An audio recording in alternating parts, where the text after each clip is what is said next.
Bear River Valley, Wyoming, October 1889. The wind already had the teeth of winter in it, a dry, scouring cold that promised misery to come. Along the river bottom, the cottonwoods were skeletons, their yellow leaves stripped and scattered. Most men were chinking the gaps in their log cabins, banking earth against the foundations, their movements hurried by the memory of the previous year. But Trevena Pengelly was doing something else entirely. He was trying to build a house out of a giant iron tube. The thing was a retired boiler shell, 12 feet in diameter and 20 feet long, hauled by a groaning team of 16 oxen from the Union Pacific scrapyard in Evanston. It now lay on a low stone foundation on Pengelly's claim, a colossal, rust-streaked cylinder that looked like a piece of a wrecked ironclad warship dropped into the sagebrush. To the other settlers, it was an obscenity against common sense. Hollis Bramwell, a locomotive fitter for the railroad and a man whose opinion on metal carried weight, stood with his arms crossed, a small crowd of neighbors beside him. "What in God's name is the man thinking, Jedediah?" he muttered to Jedediah Coombs, a rancher whose cabin was a model of tight-coped joinery. "He calls it a dwelling," Coombs said, shaking his head. "Says it'll be warm." "Warm?" Bramwell let out a short, sharp laugh. "It's a quarter-inch of iron, Silas. It'll sweat ice on the inside from a man's breath. It'll be a tomb. The man is foolish." Silas Pritchett, who had lost 24 head of cattle to a blizzard last February, nodded grimly. "He's Cornish, ain't he? They live underground." "Maybe he doesn't know any better." From inside the echoing shell came the rhythmic scrape and clink of a trowel on brick. Pengelly was working, oblivious or indifferent to their judgment. He emerged a moment later, his face smudged with mortar dust, and began to unload a wagon of fire brick. He was a compact man with the thick shoulders and forearms of someone who'd spent a lifetime working with heavy tools in tight spaces. He gave the onlookers a brief, neutral nod and went back to his labor. Bramwell couldn't resist. He strode closer. "Pengelly, that iron is going to get so brittle in the cold, the rivets will pop in the first hard freeze. The seams will vent your firebox and fill the whole shell with smoke. You'll suffocate your family in that damned thing." Trevena Pengelly paused, setting a brick carefully onto its bed of mortar. He looked at the locomotive fitter, his eyes calm. "The iron is the weather skin, Mr. Bramwell," he said, his Cornish accent clipping the words, "not the comfort." He turned back to his wall, and the scraping of the trowel resumed. The conversation was over. The mockery, however, was just beginning.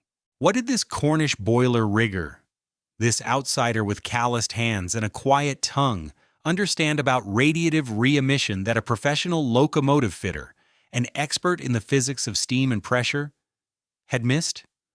What secret was held in the simple, perfect geometry of a curve? Before we see how this iron monster saved his family from a winter that broke other, wiser men, take a moment to subscribe to this channel. I'm not just going to tell you a story. I promise you will learn the fundamental principle of thermal mass and how a simple shape can defeat the most brutal cold. Let me know in the comments, what's the strangest material you've ever seen someone use to build a house? Trevena Pengelly was not a carpenter. He was not a stonemason. And he was certainly not a frontiersman in the Wyoming sense. He was a lagger. In the deep tin mines of Cornwall, he had spent 20 years of his life in the hot, damp dark, cladding the great stationary steam boilers that drove the pumps and man engines. His tools were not the axe and the adze, but the trowel, the wire snips, and the mallet. His materials were not logs and mud, but asbestos plaster, felted wool, magnesia blocks, and sheet iron. His entire trade was built on a single, vital principle: keeping the heat where it was meant to be. A boiler's job was to make steam, and every degree of temperature that bled out into the surrounding rock was wasted coal, wasted effort, wasted money. His hands knew the language of insulation, of sealed joints and non-conductive layers. He had come to Wyoming with his wife, Morwenna, and their 2 young sons, Jago and Lowen, for the promise of land and air that didn't taste of coal dust and damp earth. They arrived with enough money for a claim and a team, and like everyone else, they built a cabin. It was a sturdy, respectable structure of lodgepole pine, tightly chinked with mud and moss, and in their first Wyoming winter, it had nearly killed them. That winter was a lesson in a new kind of physics.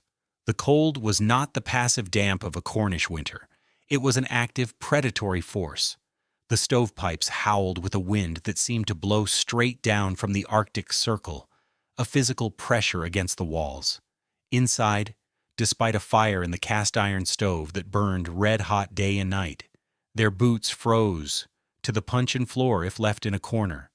Morwenna would set a pot of soup to cool on the table, and 6 feet from the roaring stove, a thin skin of ice would form on its surface, before it was even lukewarm.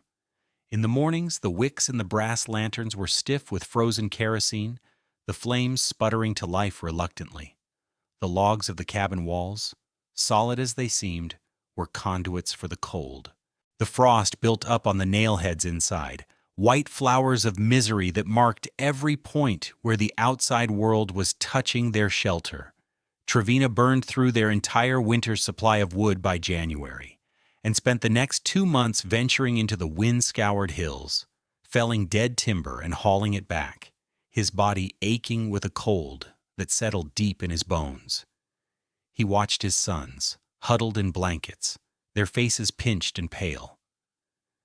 He saw the quiet fear in Morwenna's eyes. This wasn't living, it was a siege, and they were losing. The problem wasn't the fire, he realized. They had plenty of fire.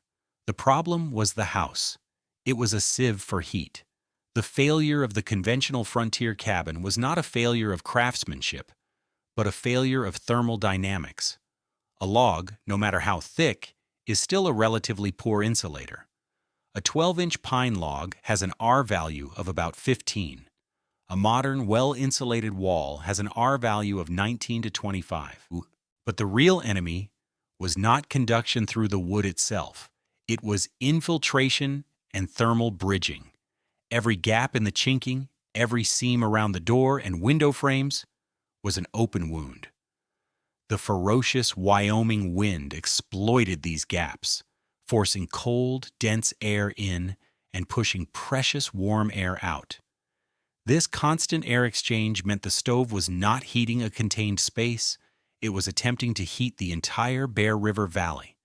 The heat it produced rose to the ceiling and, finding the path of least resistance, flowed right out through the roof and walls. Furthermore, the very structure of the cabin worked against itself. The nails and spikes used in its construction, the stone of the fireplace, any metal hinges or latches. These were thermal bridges, direct highways for heat to escape. The frost that bloomed on the nail heads was physical proof of this process. Each nail was a tiny, efficient radiator, sucking warmth from the interior air and dumping it into the frozen log outside. For neighbors like the Pritchett family, this meant a life tethered to the stove. Their children, Martha and Samuel, lived in a small radius of warmth, wrapped in quilts, while the corners of their single-room cabin remained perpetually at or below freezing. They burned cord after cord of wood, a resource that required immense physical labor to procure, only to watch its energy vanish into the wind. The central problem, the one Trevena Pengelly understood from his years in the mines, was radiation. A hot stove radiates thermal energy in all directions.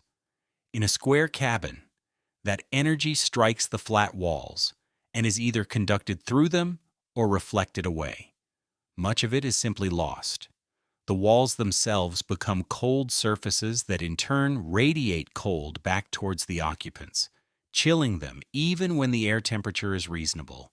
The house was fighting the fire. It was an impossible, exhausting battle. Trevena knew he couldn't win by building a bigger fire. He had to build a better container.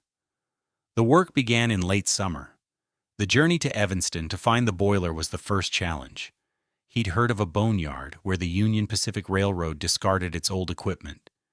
He spent 2 days walking the yard, stepping over retired rails and broken couplings, until he found it. A massive fire tube boiler from an old stationary engine, decommissioned and sold for scrap. It was perfect. He paid the yard boss $35 for the shell, a fortune he'd scraped together from selling hay. Getting it back to the valley was an epic of its own, requiring the help of 2 neighbors he paid in cured pork and a combined team of 16 oxen. They dragged it on massive log skids, the iron cylinder groaning and screeching over the rough terrain. This was the source of the first whispers, the first looks of pity and concern. Once on his claim, Trevena began the real work. He and his sons cleared and leveled a patch of ground, then laid a circular foundation of flat river stones, mortared together.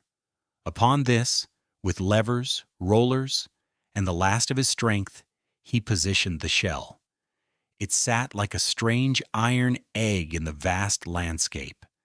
Then came the part no one understood. He began building another wall inside the boiler. Using hundreds of fire bricks he'd also bought from the railroad, discards from engine fireboxes, he meticulously constructed a 6-inch thick circular wall, leaving a 4-inch gap between the brick and the inner surface of the iron shell. It was slow, painstaking work. Jago and Lowen helped him mix the fireclay mortar, their small hands covered in the pale gray dust. Morwenna brought them food and water, her expression a mixture of profound trust and quiet apprehension. "It will look a strange thing, Trevena," she said one evening, her voice soft. "It will be a warm thing, my love," he replied, his voice echoing slightly in the confined space. "That is all that matters." This was when Hollis Bramwell and the others began to make their daily visits, watching the strange construction with a kind of morbid fascination. As Trevena left a space for a door and 2 small windows, Bramwell made his confident pronouncement about the rivets popping in the cold. He explained, with the authority of a man who serviced the most powerful machines in the territory, that the expansion and contraction of dissimilar metals, the iron shell and the steel rivets, would shear the fasteners as the temperature plunged. It was a logical, experience-based argument. Trevena simply nodded. "The iron will not see the worst of the cold," was his only reply. Once the inner brick wall was complete, he began the dustiest job of all. He had his sons haul bucket after bucket of fine, dry sand from the riverbank. He poured the sand into the 4-inch gap between the brick and the iron, using a long pole to tamp it down, ensuring every void was filled. He was creating a sand annulus, a complete, unbroken layer of insulation. The neighbors saw only a man filling a perfectly good iron tank with useless dirt. They shook their heads and walked away, their certainty of his madness now complete. Finally, he installed a small, efficient cast-iron stove near the center of the circular room. But he did not run the stovepipe straight up and out. Instead, he routed the metal flue upwards and then horizontally, running it almost the full length of the interior dome before it exited through a heavily sealed thimble at the far end. He was forcing the hot exhaust gases to travel the length of the dwelling, giving them the maximum possible time to radiate their heat into the structure before escaping. He installed a small, baffled fresh air intake near the stove, and a tiny exhaust vent at the peak of the dome, creating a slow, controlled circulation of air.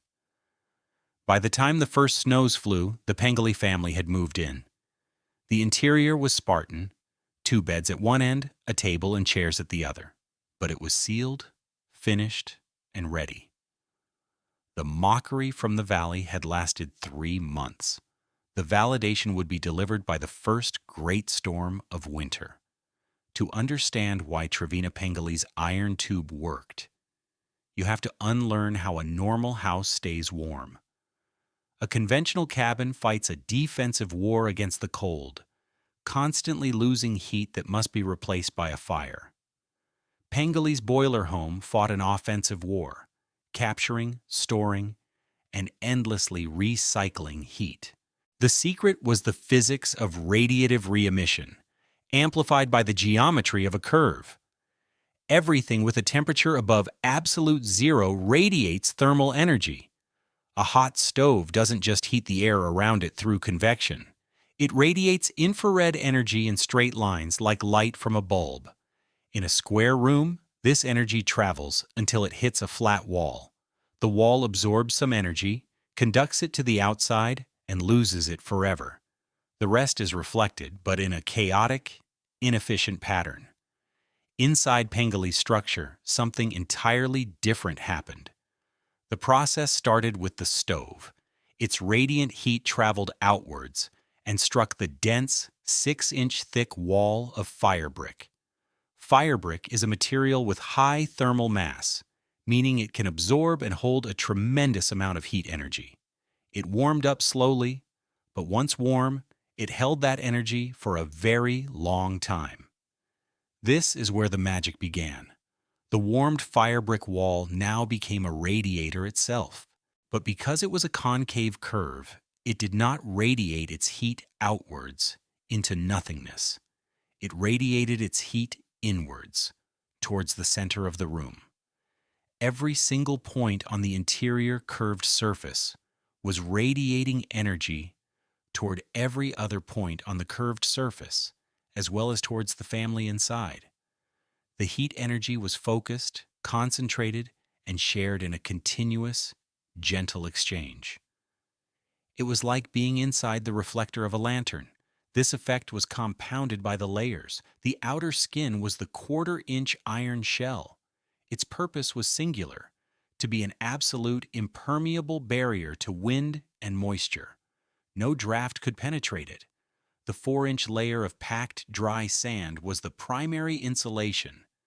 Sand is a surprisingly effective insulator because it traps countless tiny pockets of air, preventing convective heat loss. It acted as a buffer, ensuring the precious heat stored in the firebrick could not easily escape to the iron shell. The iron, therefore, never got truly cold enough to become brittle or pop its rivets, just as Trevena had predicted. It was protected by the sand. The long horizontal stovepipe was the final masterstroke. A standard vertical pipe is an escape route for heat. By extending the flue, he created a massive secondary radiator. The hot gases, which might have been 200 or 300 degrees Fahrenheit, spent 3 times as long inside the living space, their heat radiating down from the ceiling, warming the upper air and the brick dome before exiting. A single cord of wood burned in a conventional cabin might produce millions of BTUs, but 80% of them would be lost through the walls, roof, and chimney within an hour. In Pengelly's boiler, that same cord of wood's energy was captured by the fire brick. The stove could be allowed to die down to coals, but the brick, now a massive thermal battery, would continue to radiate steady, even warmth, for 8, 10, even 12 hours. The family wasn't living off the fire. They were living off the memory of the fire, stored in the walls around them. That winter, the weather turned biblical. It wasn't a steady cold, but a series of violent oscillations known as a Wyoming Chinook collapse. For days, the weather would be unnaturally warm, with a soft, moist wind melting the snow and turning the valley to mud. Temperatures would rise to a balmy 38 degrees Fahrenheit. Then, in the space of a single afternoon, the wind would shift. The sky would turn a hard, metallic gray, and the temperature would plummet. In a few hours, it would drop 70 degrees, from plus 38 degrees Fahrenheit to minus 31 degrees Fahrenheit. The wet ground would flash freeze into iron-hard ruts. The wind would return with savage force, driving snow horizontally. This cycle repeated 14 times over 9 weeks. For the settlers in their log cabins, it was a special kind of hell. The rapid expansion and contraction of the logs opened up chinks and seams. The mud daubing, softened by the Chinook, would freeze and crumble, letting the wind shriek through the walls. The Pritchett's cabin became almost unlivable. The wind found a new gap near their chimney, and no matter how they stuffed it with rags, a knife edge of Arctic air sliced into the room. Their water barrel, 6 feet from the stove, froze solid. Hollis Bramwell, for all his expertise, fared little better. His well-built home was tight, but the sheer conductive power of the cold overwhelmed it. He burned through his woodpile at an alarming rate, the stove glowing cherry red while the windows were opaque with an inch of interior frost. The temperature swings made the very air feel thin and sharp, a hostile presence inside his own home. He began to worry about having enough fuel to last until spring. Inside the Pengelly's boiler, there was stillness. The wind, howling at 60 miles per hour outside, was only a distant, muted roar. The iron shell took the full force of the gale, but inside a candle flame on their table barely flickered. The temperature remained almost constant. During the day, Trevena would keep a small, steady fire going in the stove. The fire brick walls soaked up the heat. At night, he would bank the stove, and the bricks would begin their slow, silent work. The interior temperature never dropped below 62 degrees. The domestic reality of this stability was profound. Morwenna could do her mending without her fingers growing stiff. The boys, Jago and Lowen, could play on the wooden floor in their stocking feet, their world no longer confined to the dangerous circle around a red-hot stove. The air was warm, but also dry. The iron shell, being a perfect vapor barrier, prevented the damp chill that plagued the log cabins. One evening, as the wind screamed outside, Morwenna was humming a Cornish tune while rolling out dough for a pasty on the wooden table. The butter for the dough was soft. That simple fact, butter soft on the table in the middle of a Wyoming blizzard, was the ultimate proof. The cold had been defeated. They weren't surviving. They were living. The vindication came on the coldest day of the year. The temperature had dropped to minus 35 degrees Fahrenheit in the valley bottom, and the air was so still and dense it hurt to breathe.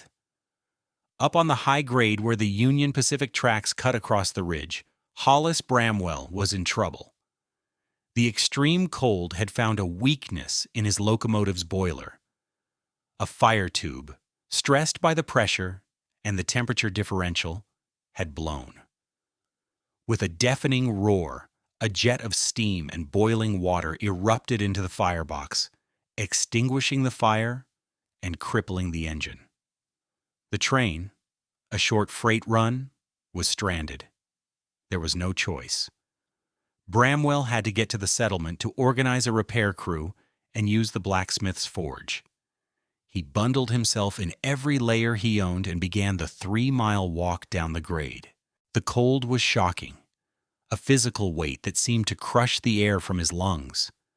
The metal of the rails contracted with loud bangs like pistol shots.